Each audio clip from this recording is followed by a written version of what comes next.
जय हिंद बच्चों। आज सदगुरु क्लासेस में आपका स्वागत है। आज हम आपको इंटरमीडिएट के आव्यूह चैप्टर के सेकेंड एक्सरसाइज जो आपकी थी उसके इंट्रो पर आज चर्चा करेंगे। चलिए हम लोग अपनी चर्चा को स्टार्ट करते हैं। तो हमारा पहला टॉपिक इसमें है आव्यूह पर संक्रियाएं। तो आव्यूह पर संक्रियाओं का मतलब क्या होता है? मैथमेटिक्स में आप संक्रियाएं पढ़ी होंगी, प्लस, माइनस, गुणा और भाग। ये हमारी मूलभूत 4 संक्रियाएं होती है मैथ में। तो हम सबसे पहले जो हमें आव्यूह पढ़ा है उस पर हम संक्रियाएं करेंगे। तो पहली संक्रिया हमारी है आव्यूहों का योग। आव्यूहों का योग, आव्यूहों का योग। पहली संक्रिया हमारी है आव्यूहों का योग। अब मान लेंगे, माना दो आव्यूह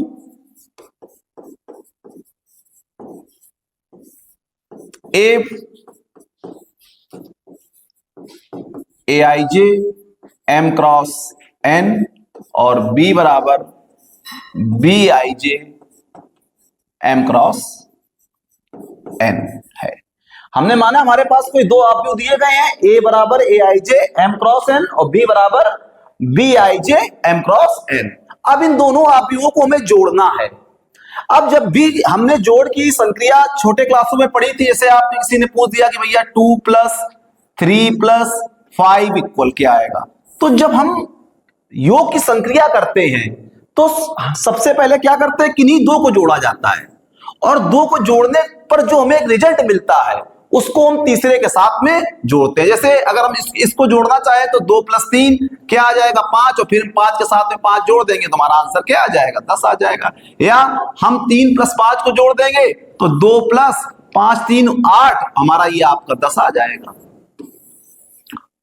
तो जब हम दो आव्यूहों का योग करेंगे, दो या दो से अधिक आव्यूह दिए जाएंगे, जब भी उनको जोड़ेंगे तो जोड़ने के लिए हमें सबसे पहले केवल दो आव्यूहों का आपस में योग करना है।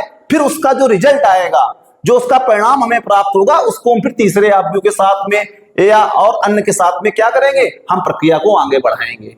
तो यहां पर दो आव्यूह, जब हम आव्यूहों का योग करते हैं तो सबसे पहली जो शर्त होती है वो होती है कि आव्यूहों का, जो आव्यूह आपको दिए जाएंगे, आव्यूहों का क्रम समान होना चाहिए। आव्यूहों का क्रम समान हो, मतलब जब दो आव्यूह दिए जाएंगे तो उनके क्या होने चाहिए, क्रम समान हो। इस बात को समझते हैं सबसे पहले। जैसे कोई आपको आव्यूह ए दिया गया,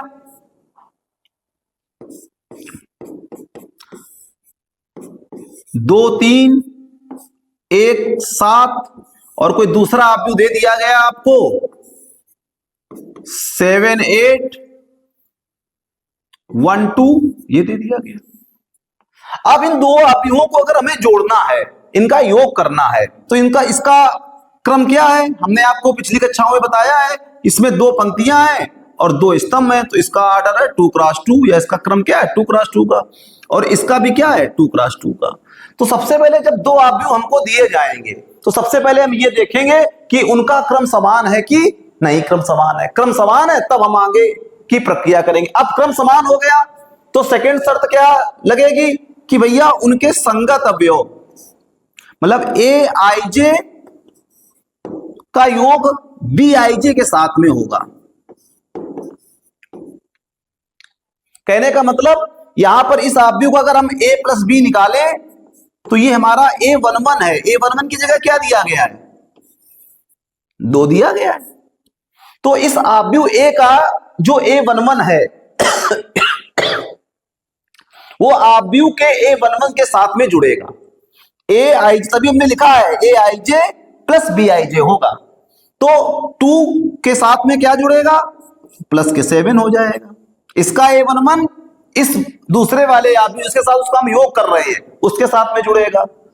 अब a12 के साथ में जुड़ेगा, 3 + 1 1 + 8 और 7 + 2। इसको जब हम जोड़ेंगे तो हमारा क्या आएगा, ये आएगा 7 2 9, 3 1 4, 8 1 9, 7 2 9। तो ये हमारा जो हमने दो आव्यूह लिए थे ए और बी, उन आव्यूहों का योग हमारा ये आ गया। इस प्रकार हम भी एक एग्जांपल और देखते हैं जरा कि आपको आव्यूह ए बराबर दे रहा है। अब देखिए थोड़ा और हम चर्चा करते हैं। एक आव्यूह आपको दे दिया गया 1 3 9 8, ये हमारा 2x2 का है। अब किसी बच्चे ने कह दिया सर जी क्रम अगर समान ना हो तो क्या आव्यूहों का योग हो जाएगा? चलिए हम जरा करके देखते हैं। b बराबर हमने मान लिया 1 2 3 7 8 9, ये हमने कर लिया। अब इसका क्रम क्या है? इसका क्रम 2x3 है, 2x3 है। अब इनका योग संभव है क्या? a प्लस बी संभव है, तो लिख देंगे a प्लस बी संभव नहीं है। क्यों संभव नहीं है? क्योंकि दोनों का क्रम समान नहीं है। a प्लस बी संभव नहीं है, इनका योग क्या है? संभव नहीं है। अब क्यों संभव नहीं है? क्योंकि देखिए एक के साथ में तुम एक को जोड़ लेंगे, इसका a11 के साथ जोड़ लेंगे, इसका a12 इसका a12 के साथ में हम जोड़ लेंगे, मगर अभी 3 किसके साथ में जोड़ेंगे?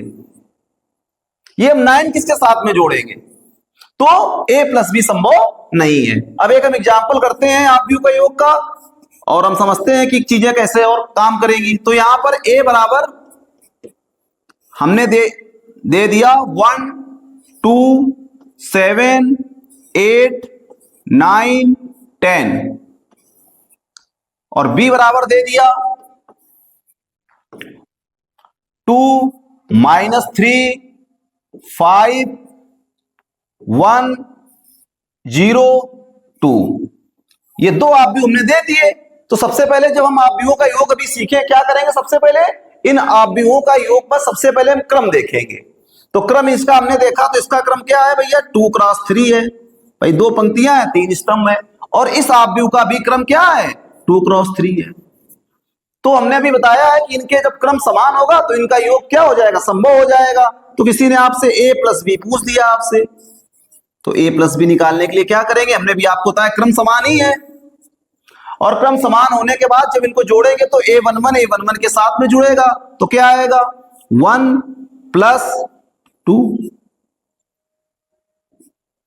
ये 2 और प्लस फिर क्या है? माइनस के 3 है, तो माइनस के 3 लिख दिया हमने, क्योंकि हम योग कर रहे हैं, प्लस का निशान बीच में है तो प्लस का निशान लगा दिया। यहां माइनस के 3 दिया गया था, और ये क्या है? 7 प्लस 5।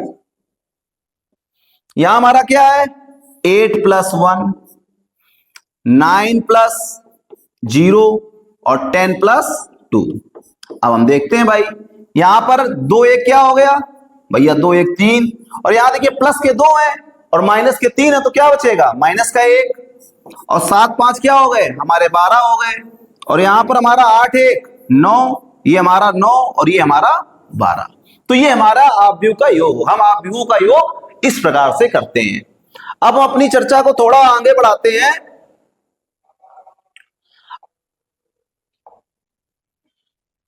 आव्यूहों के योग के गुण धर्म। हमने आव्यूहों का योग सीख लिया, हमने एक एग्जांपल के द्वारा आपको समझा दिया। अब इनके जो गुणधर्म होते हैं, इनकी प्रॉपर्टी जो होती है, उन प्रॉपर्टियों पर हम चर्चा करते हैं। तो सबसे पहले जो प्रॉपर्टी है वो हमारी है क्रम विनिमय नियम, और इसके बाद आप देख रहे होंगे बोर्ड पर दूसरी प्रॉपर्टी दिख रही है हमें, साक्षर नियम। तो पहली प्रॉपर्टी क्रम विनिमय नियम क्या कहती है कि यदि a बराबर कोई आव्यूह a बराबर दिया जाए aij m क्रॉस n कोटि का होगा, और b बराबर दिया जाए आपको bij ए भी n क्रॉस n का होगा, तो जो इनका योग है वो क्रम विनिमय नियम का पालन करता है। कहने का मतलब जो a प्लस बी होगा वही आपका b प्लस ए होगा। कहने का मतलब कि जो आप इसकी जो प्रॉपर्टी है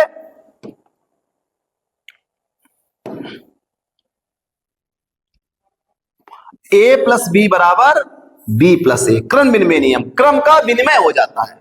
a plus B b plus A के बराबर होगा।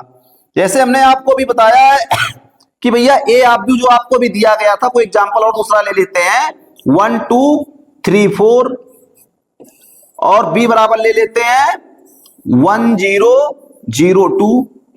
अब इनका जो योग हम करेंगे तो जो a प्लस बी की जो वैल्यू आएगी, कहने का मतलब है a प्लस बी का जो मान आएगा, क्या आएगा a प्लस बी का मान, 1 1 2, ये 2, ये आएगा 3 में 0 जोड़ा 3, 4 में 4 2 6, और फिर हम b प्लस a का मान निकाल रहे हैं। तो b प्लस a का मान क्या आ जाएगा भैया, b को पहले लिखेंगे और a को बाद में लिखेंगे। तो क्या आएगा, 1 में 1 जोड़ा क्या आएगा 2, 0 में 2 जोड़ा क्या आएगा 2, 0 में 3 जोड़ा क्या आएगा 3, और 4 में 2 जोड़ा 2 में 4 जोड़ा क्या आएगा 6। तो कहने का मतलब जो a प्लस बी की वैल्यू आएगी वही क्या आएगी, b प्लस a की वैल्यू आएगी। मतलब जो क्रम विनिमय नियम है वो योग का नियम क्या करता है, उसका पालन करता है। दूसरा हमारा क्या है, साक्षर नियम है, योग साक्षर नियम। अब साक्षर का मतलब होता है यहां पर 3 दिए जाएंगे, हमारे पास कोई 3 आव्यूह है a b और c। तो साक्षर नियम कहता है कि भैया किन्हीं दो को आप पहले जोड़ लें और फिर उसके साथ में क्या करते हैं, हमें उसके तीसरे को जोड़ते हैं। a प्लस बी बराबर क्या आएगा आपका, a प्लस बी प्लस सी। ये तो ये जो हमारा आव्यूहों का योग होता है वो इस नियम का पालन करता है, a plus B plus C बराबर a प्लस बी प्लस सी। मतलब हम किन्हीं दो आव्यूहों को पहले जोड़ लें, फिर बाद में हम सी को उसको साथ में जोड़ लें, चाहे बी और सी को पहले जोड़ लें, बाद में उसके साथ ए को जोड़ लें। तो अगर हमारे पास कोई 3 आव्यूह ए बी सी दिए जाएंगे तो जो हमारा आव्यूहों का योग है ये क्या करता है, आव्यूहों के गुणधर्म का क्या करता है, पालन करता है। आगे देखते हैं थोड़ा। अगला आपका है योग के तस्मक का अस्तित्व है। इसका मतलब क्या होता है कि योग के तस्मक का अस्तित्व क्या है।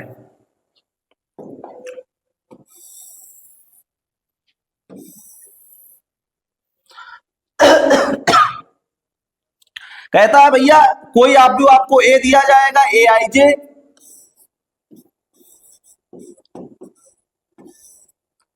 किस ऑर्डर का होगा, m क्रॉस n। अब कोई आपको आव्यूह ओ दिया जाएगा, इसके कैसे लिखेंगे, ओ आई जे, या इसे कह सकते हैं ये हमारा कैसा होगा बेटा, शून्य आव्यूह होगा। क्या होगा, इस ओ को हम रिप्रेजेंट करते हैं शून्य आव्यूह। तो ये क्या आएगा, कह रहा है a प्लस शून्य आव्यूह जो आपको दिया गया है, शून्य प्लस a आव्यूह कैसा होता है, बराबर होता है। मतलब योग का जो तस्मक होता है वो हमारा क्या होता है, शून्य आव्यूह होता है। योग का तस्मक नियम कहता है भैया a प्लस 0 बराबर 0 प्लस a, ये हमारा योग का तस्मक आव्यूह हो गया। अब हमारा अगला है योग के प्रतिलोम का अस्तित्व। अब योग के प्रतिलोम का अस्तित्व का मतलब क्या होता है कि भैया कोई आव्यूह, इसको ऐसे लिख सकते हैं भैया a प्लस माइनस a बराबर 0। ये मतलब किसी भी आव्यूह का जो ऋणात्मक आव्यूह होता है वो उसका क्या होता है, योग के प्रतिलोम का अस्तित्व होता है। और योग के तस्मक का अस्तित्व क्या होता है, किसी आव्यूह का शून्य आव्यूह, जो शून्य आव्यूह होगा वो क्या होगा, उसका क्या होता है, योग के तस्मक का अस्तित्व होता है। ये हमारा हो गया। अब हम आगे अपनी चर्चा को और बढ़ाते हैं।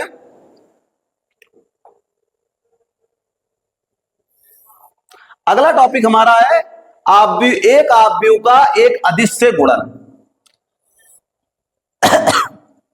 एक आव्यूह का एक अदिश से गुणन, मतलब हम आव्यूह के गुणन के बारे में बात करते हैं। उससे पहले थोड़ी चर्चा हम जरा आव्यूह के घटाने पर कर लेते हैं। आव्यूहों का व्यवकलन,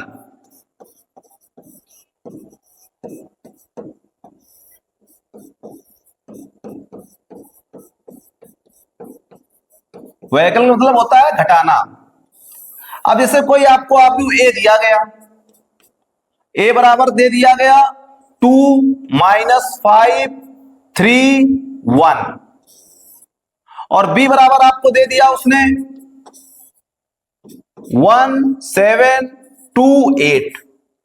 अब उसने पूछ दिया भैया इसका व्यकलन कर दो, मतलब आपस में घटा दो, a माइनस बी कर दो, a माइनस बी कर दो। अब इसका a माइनस बी करने के लिए इसमें भी घटाने में वही प्रोसेस होता है कि भैया दोनों का क्रम बराबर हो, तो क्रम भैया बराबर है, तो क्या आ गया 2 3 माइनस 5 1 और आप माइनस चिन्ह लगा दो, b की वैल्यू रख दो 1 7 2 8। अब जब हम हल करेंगे इसको तो क्या आएगा आपका 2 minus 1 3 minus 7 minus 5 minus 2 1 minus 8, तो क्या आ जाएगा आपका ये 1 माइनस के 4 माइनस के 7 और माइनस के 7, तो ये a माइनस बी का आ गया। तो जिस प्रकार से हम आव्यूहों का योग करते थे उसी प्रकार से क्या करते हैं, आव्यूहों का व्यवकलन करते हैं। मगर आव्यूहों का जो व्यवकलन है वो क्या करता है, क्रम विनिमय नियम का पालन नहीं करता है, क्रम विनिमय नियम का पालन नहीं करता है। नहीं आप लोग सोचे कि सर जी ने योग वाला बताया है तो क्रम विनिमय नियम का पालन नहीं करता है। कहने का मतलब, इसका मतलब क्या हुआ कि भैया a plus B does not equal b minus A, जबकि वहां पर हमने आपको क्या पढ़ाया था कि a प्लस बी बराबर, a प्लस बी किसके बराबर होता है, b प्लस ए के बराबर होता है। और ये भैया इस साक्षर नियम का भी पालन नहीं करता है। जो हमने आपको साक्षर नियम बताया था उसका भी ये पालन नहीं करता है कि भैया कि a plus B plus C बराबर, उसमें क्या था a plus B plus C, पर ये क्या करता है, ये भैया a minus B minus C equal a minus B minus C के बराबर नहीं होता है। ये दो चीजें समझ में आ गई ना भैया, आव्यूह का जो व्यवकलन है ना क्रम विनिमय नियम का पालन करता है ना शास्त्र नियम का पालन करता है, ना भैया ये योग के तस्मक का अस्तित्व को आइडेंटिफाई करता है। आप उसमें हमने आपको क्या बताया था कि भैया a प्लस शून्य आव्यूह बराबर शून्य आव्यूह प्लस ए होता था, मगर घटाने में क्या करना पड़ेगा आपको, a माइनस शून्य आव्यूह और शून्य आव्यूह माइनस ए, तो a भी क्या होगा, बराबर नहीं होगा। तो योग का जो आव्यूहों का जो घटाना है वो क्या करता है, योग के तस्मक का अस्तित्व भी नहीं करता है। और ना भैया ये क्या करता है, लास्ट वाली प्रॉपर्टी बताई थी आपको, देख लीजिएगा, योग के प्रतिलोम का भी क्या करता है, उसका भी अस्तित्व नहीं करता है। ठीक है, चलिए अब आगे बढ़ते हैं। अब अगला टॉपिक था हमारा एक आव्यूह का एक अदिश से गुणन। अब आपको कोई आव्यूह ए दे दिया गया,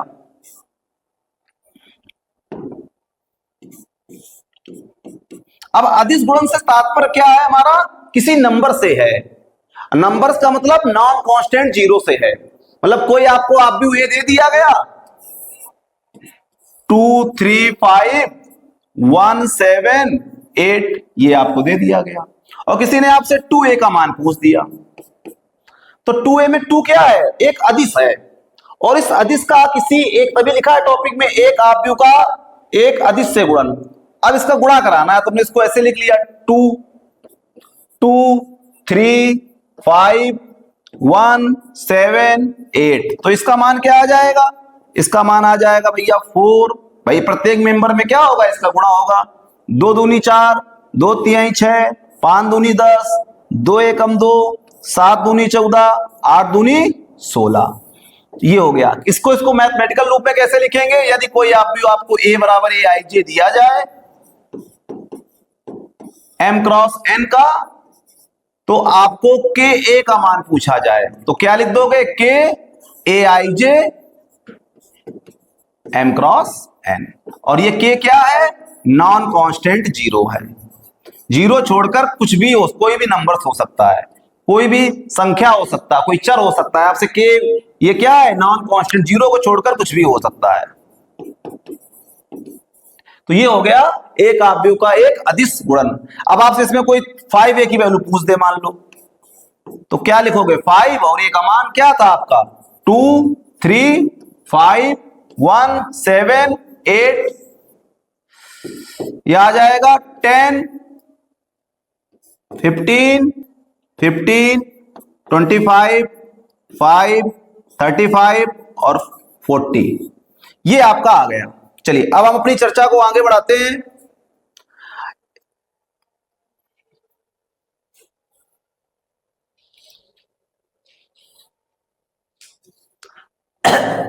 एक आव्यूह के अदिश गुणन के गुणधर्म, इसकी प्रॉपर्टी क्या होती है? अब मानते हैं, दो आव्यूह, हमने माना कोई दो आव्यूह ए और बी है, कोई दो आव्यूह में दिए गए हैं ए और बी, जहां ए बराबर क्या है बेटा? ए बराबर हमने आपको बताया है कि ए बराबर ए आई जे, एम क्रॉस एन, और बी बराबर क्या मान लिया हमने? बी आई जे, उसका भी ऑर्डर क्या समान कोटि के है, एम क्रॉस एन। और हमने मान लिया कि के और एल दो हमारे अदिश हैं, नॉन कांस्टेंट जीरो भी कह सकते हैं इनको, दो अदिश हैं। तो अदिश की गुणन की पहली प्रॉपर्टी कहती है कि भैया जो ये आपका के है, ये जो ए प्लस बी, अगर कोई दो आव्यूहों का योग आप उसको के साथ जोड़ रहे हो तो ये किसके बराबर होता है? के ए प्लस के बी के। कहने का मतलब है अगर आपको कोई सी आव्यूह में आपका के का नॉन कांस्टेंट का ए प्लस बी पे गुणा कराना है तो अलग अलग भी करा के आप कर सकते हैं, नहीं तो आप डायरेक्ट भी कर सकते हैं। दूसरी प्रॉपर्टी क्या कह रही है? के प्लस एल इंटू ए बराबर कह रहा है के ए प्लस एल ए। अब ये दो प्रॉपर्टियां हैं, ठीक। तो इसको हम किसी एग्जाम्पल के द्वारा समझना चाहें तो भाई थोड़ा एग्जाम्पल के द्वारा समझ सकते हैं। जैसे कोई आपको ए बराबर दिया गया 1 2 3 4 और बी बराबर दिया गया 1 2 3 7 और किसी ने आपसे पूछ दिया 5a प्लस बी का मान बताना है, तो हमने आपको क्या बताया था? अभी हमने आपको एक प्रॉपर्टी बताई थी कि ये प्रॉपर्टी क्या होती है? के ए प्लस बी बराबर के ए प्लस के बी। अब हमारे इस सवाल को एलएचएस से अगर हल करेंगे तो ए प्लस बी सबसे पहले निकालना पड़ेगा। तो ए प्लस बी क्या आएगा? ए प्लस बी देखिए 1 1 2 2 2 4 3 3 6 7 4 11 और कितने गुणा कराना है? 5 का। तो क्या आंसर आ जाएगा एलएचएस का? आंसर आ जाएगा 10, 5 को 20, 30 और 11 पचे 55। अब जब हम पहले ए में 5 गुणा करा लेंगे तो क्या आएगा? 5a का मान, 5a का मान आ जाएगा 5 10 15, 5 को 20 और 5b का मान क्या आ जाएगा? 5 10 15 35। अब इन दोनों को जब ऐड करेंगे 5a प्लस 5b को, तो क्या आएगा आपका? 10 20 30 और 55। तो देखिए जो एलएचएस का मान आया वही आरएचएस का मान आया। अब हम दूसरी वाली प्रॉपर्टी को जरा सिद्ध कर लेते हैं। हम दूसरी प्रॉपर्टी क्या बताई थी? के प्लस एल इंटू ए बराबर के ए प्लस एल ए। अब यहां पर हमने आपको क्या बताया था? के और एल क्या है? हमारे अदिश है। तो हमने मान लिया के बराबर 2 और एल बराबर क्या मान लिया? 3 और ए बराबर मान लिया, या दिया गया है आपको, ए बराबर हमने मान लिया 1 2 3 4। अब आपको पहले एलएचएस लेना है। के का मान क्या है? 2, एल का मान 3 और ए का मान क्या है? 1 2 3 4। तो क्या आ जाएगा? 5 1 2 3 4। क्या आ जाएगा? 5 10 15 20। ये एलएचएस का मान आ गया। अब जरा आरएचएस पर काम कर लेते हैं। के में 2 का गुणा कराते हैं भाई, 2 ए का मान 1 2 3 4 प्लस 3 1 2 3 4, तो क्या आ गया 2 4 6 8 प्लस 3 2 9 4, क्या आ जाएगा आंसर आपका? देखिए 6 3 2 5,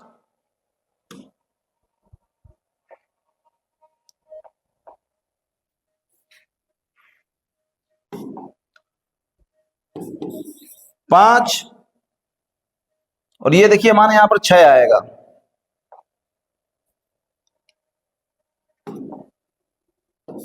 6 4 10, 9 6 15 और यहां पर 3 चौको 12 आएगा।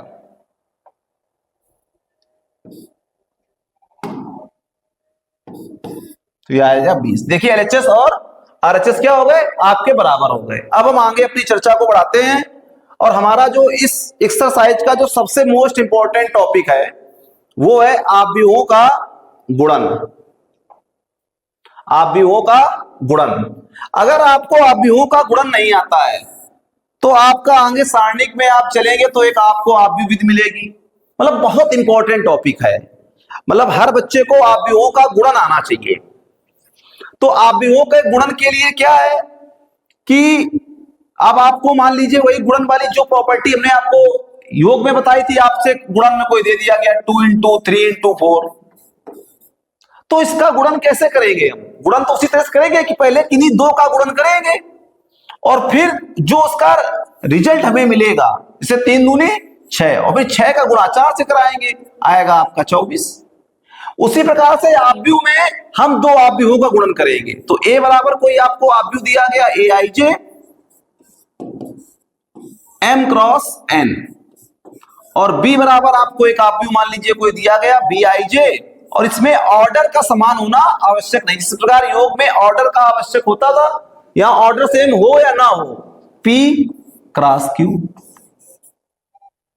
इसका ऑर्डर P क्रॉस Q है, इसका M क्रॉस N है। अब जब A और B दिए जाएंगे दो आव्यूह, तो उसका गुणन क्या हो सकता है संभव? या तो AB निकलेगा और या तो आपका BA निकलेगा भाई।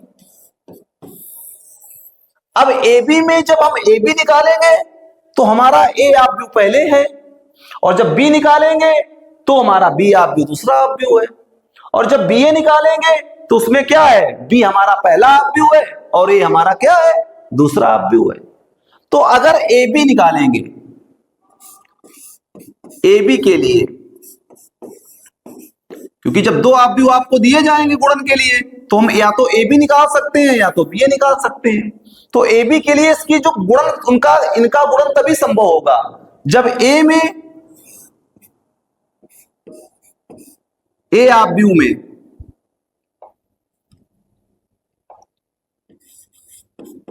A आव्यूह में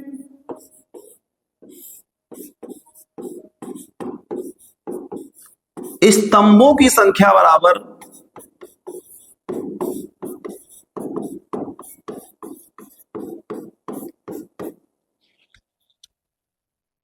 B आव्यूह में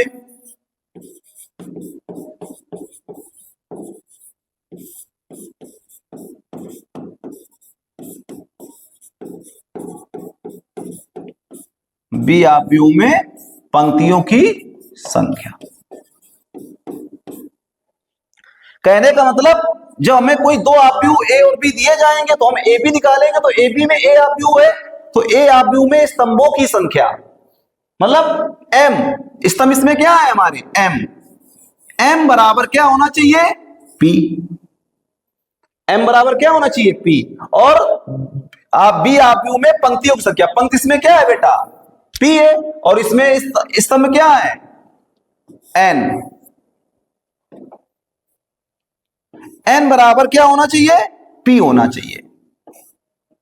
पहले आव्यूह में स्तंभों की संख्या, दूसरे आव्यूह में पंक्तियों की संख्या क्या होनी चाहिए? बराबर होनी चाहिए। और जो ये AB आव्यूह आपका बनेगा वो भी हमारा कोई एक आव्यूह बनेगा, तो ये AB आव्यूह हमने मान लिया कि A और B आव्यूह हमारा बनेगा और ये IJ होगा AB। इसका ऑर्डर क्या आएगा? तो यहां पर n और p क्या होंगे, n और p कैसे होंगे, आपस में बराबर होंगे। तो इनका जो ऑर्डर आएगा वो m क्रॉस p आएगा।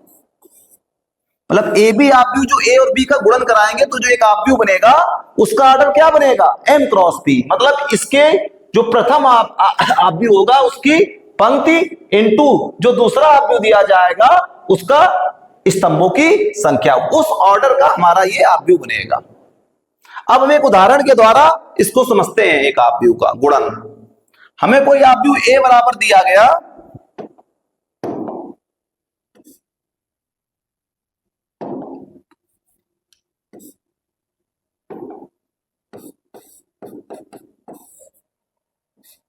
एक दो तीन चार, और b बराबर दे दिया गया 1 2 3 0 7 8। ये दो आपव्यू दे दिए गए और आपसे पूछेगा ए बी और बी ए जो संभव हो वो ज्ञात कीजिए। ए बी और बी ए जो संभव हो ज्ञात कीजिए।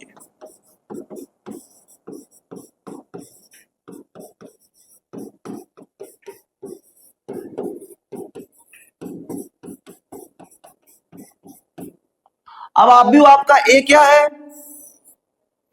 1 2 3 4।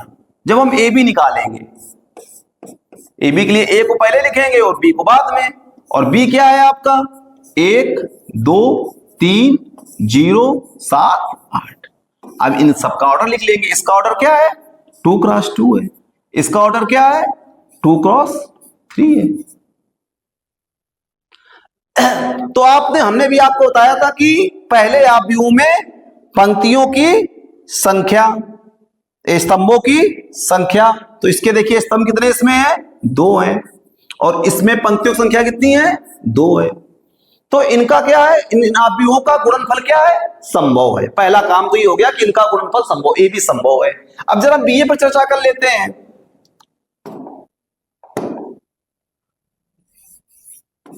बीए में क्या है, बी को पहले लिखेंगे तो क्या आएगा 1 2 3 0 7 8, और ए क्या है आपका 1 2 3 4।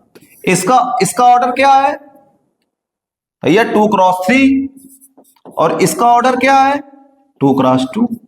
अब इसके स्तंभ, इसकी पंक्तियां समान है, 3 क्या 2 के बराबर है नहीं है, तो बी ए हमारा संभव नहीं होगा।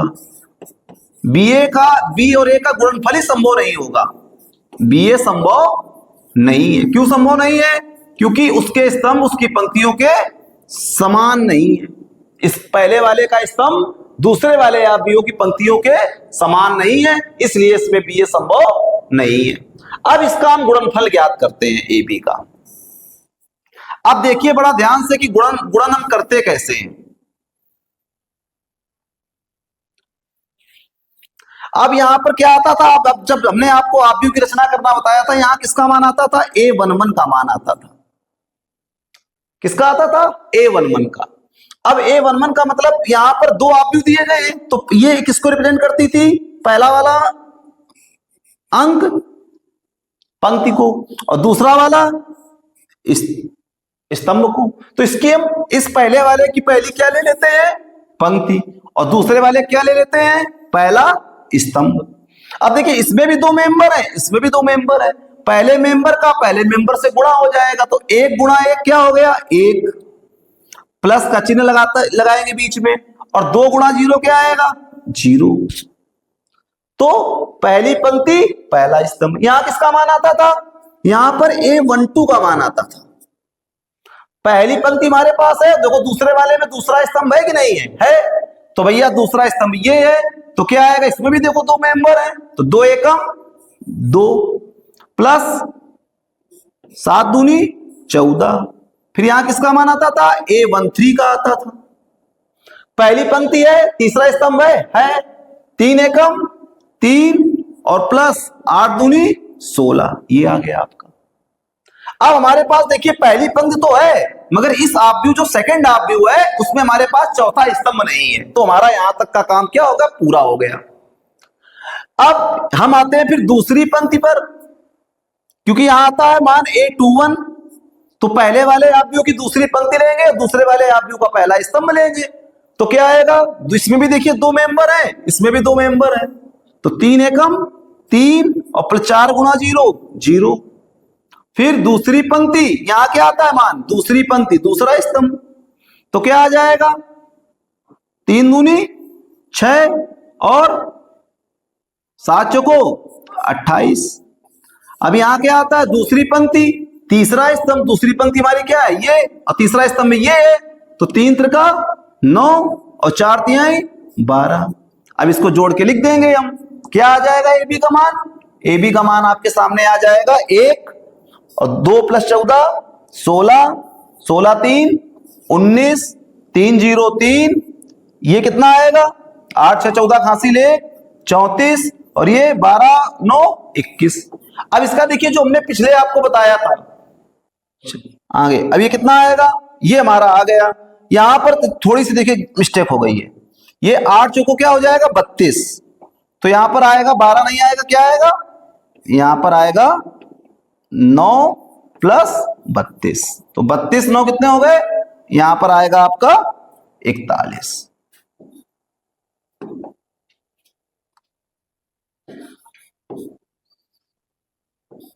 ठीक, और इसका ऑर्डर देखिए क्या आएगा, ऑर्डर 2 क्रॉस 3 का देखो आएगा। हमने आपको अभी बताया था कि भैया इसकी पंक्ति पहले वाले की और दूसरे वाले के स्तंभों की संख्या का ही गुणनफल में वो आपका क्रम बनता है, उसका ऑर्डर बनता है। तो इस प्रकार से हम आव्यूहों का क्या करते हैं, गुणा करते हैं। अब अपनी थोड़ी सी चर्चा को क्या करते हैं, आगे बढ़ाते हैं। आव्यूहों के धर्म है वही साक्षर नियम,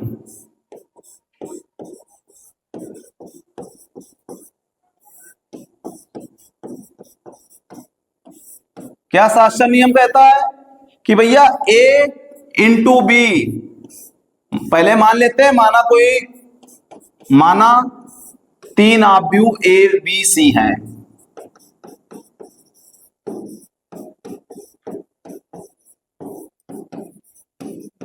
तीन आव्यूह क्या है A B C है, तो A B का गुणा कराने के बाद उसका हम क्या करेंगे, C के साथ गुणा करा देंगे, चाहे BC का पहले गुणा करा देंगे, हम A का गुणा बाद में कराएंगे। तो ये आव्यूहों का जो गुणन होता है वो क्या होता है, साक्षर नियम का क्या करता है, पालन करता है। दूसरा होता है वितरण नियम का भी पालन करता है। वितरण नियम क्या होता है,